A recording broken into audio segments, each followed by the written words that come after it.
during the class they have a birthday. This next guy, hey, he just had a birthday. This is his very first time on a stand-up stage.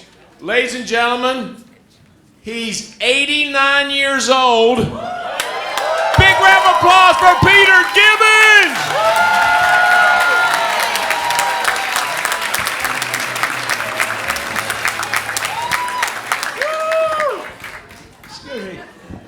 I stumble around a lot. It's not because I'm old now.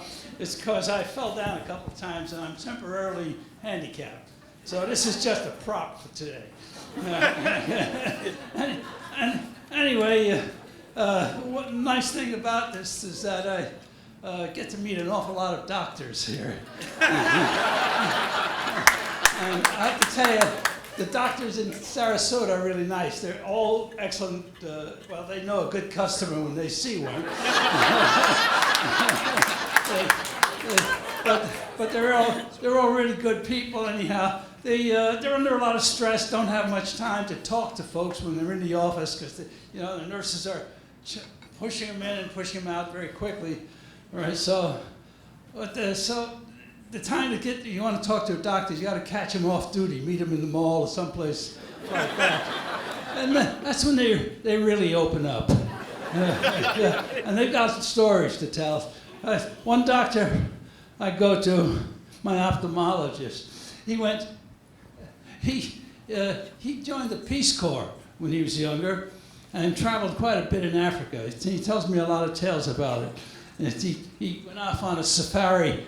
We went off on a safari, and the guide said, now, we don't have any facilities along the way, so if you need to do something, just step off into the jungle to the right or left. Nobody's going to really mind or notice. So he said, well, wait a minute. Suppose I step off in the jungle and there happens to be a lion there.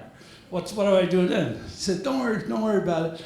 Just remember, it's a cat. A lion's a cat. And if he starts to look angry, it gives you a roar. He's trying to freeze you so you won't run. So he said, if he does that, you just reach down, pick up some droppings off the ground, and throw them in his face. And they hate that cat, right? He'll start cleaning himself right away. He said, hey, that sounds very good, but suppose I reach down, there's no droppings there. He said, if that lion roars, there'll be plenty of droppings there.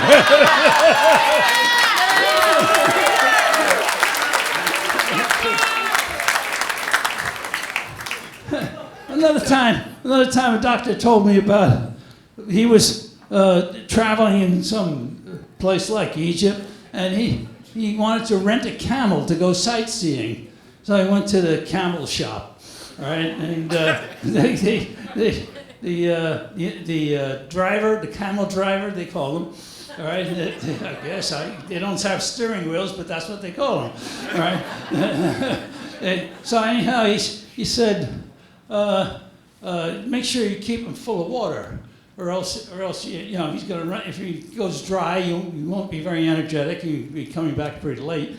He said, how do I do that? He said, well, when the camel leans down over the watering trough and tips his nose in the water, you go around the back and you take 2 bricks. And one thing you have to know about camels is that when they bend forward, their reproductive apparatus kind of sticks out toward the rear. He said, so you take 2 bricks and you smash them right there, right together. And the camel, of course, goes, ooh, and he inhales a whole bunch of water.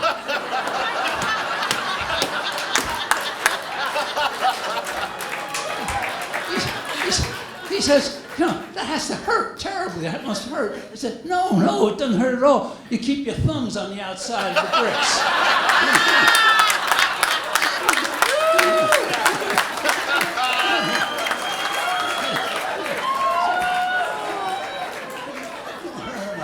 Okay. Another time he said, another doctor told me that he was assigned to help a group of natives in this rather isolated tribe. He found out they were actually cannibals. And a cannibal diet is a terrible diet. You're very not nutritious at all, as a matter of fact. But he noticed that one group sitting around the campfire by themselves were very husky looking. They had muscles. They had clean, beautiful skin, excellent complexions. So he asked somebody, what's the story with those guys? He said, well, they're health nuts. They only eat vegetarians.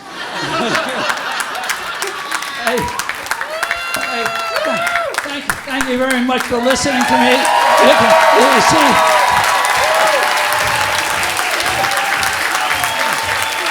that'll be good.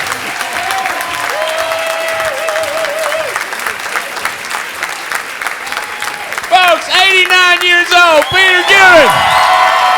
Man, I love it. That's good stuff, man. That's good stuff. You know, we had the Smothers Brothers in here.